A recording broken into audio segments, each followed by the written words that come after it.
తెలంగాణ ప్రభుత్వం తరఫున కరీంనగర్ జిల్లా మాజీ శాసనసభ్యులుగా నీళ్ల విషయంలో ప్రభుత్వాన్ని నిలదీస్తే దానికి జవాబు చెప్పలేని దుస్థితిలో ఉన్నటువంటి అక్కడ ఉన్నటువంటి సత్యం ఎమ్మెల్యే గారు వారి అనుచరులతోటి నిన్న మా యొక్క మాజీ ఎమ్మెల్యే గారి ఇంటిపైకి కాంగ్రెస్ గుండాలను కాంగ్రెస్ కార్యకర్తలను రౌడీ షీటర్లను పంపించి అటాక్ చేసే ప్రయత్నం చేశారు.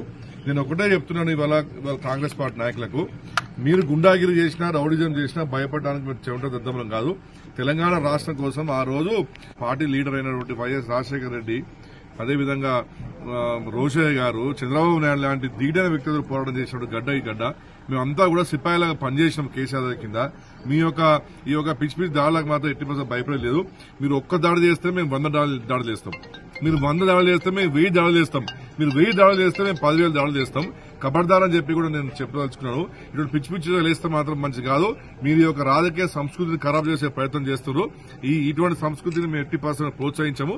ఇప్పటికైనా మేము పంపుతున్నాము. మీకు దమ్ము ధైర్యం ఉంటే జవాబు చెప్పండి. ఆ ఎమ్మెల్యే గారిని జవాబు చెప్పండి. చెప్పడం చాలకపోతే సపరేట్ కూర్చోండి. కానీ జవాబు చెప్పలేకుండా రైతుల గురించి చేసిన ప్రశ్నలకు రాళ్లతో కొడతా అంటే మాత్రం మేము కూడా చాలా ధీటుగా సమాధానం చెప్పాల్సి వస్తుంది. ఆ పరిస్థితి తెచ్చుకోకండి. మా టీఆర్ఎస్ కార్యకర్తలు ఇప్పటి కూడా కేసీఆర్ చెప్పినట్టు మేము ప్రశాంతంగా పోతున్నాము. మేమే రోడ్ల మీదకి వస్తే ఏ కాంగ్రెస్ పార్టీ నాయకుడు ఇవాళ కరీంనగర్ జిల్లాలో బయట అడుగుడు పెట్టలేడు. ఆ పరిస్థితి దయచేసి తెచ్చుకోవద్దని చెప్పి నేను కాంగ్రెస్ పార్టీ వారికి డిమాండ్ చేస్తున్నాను.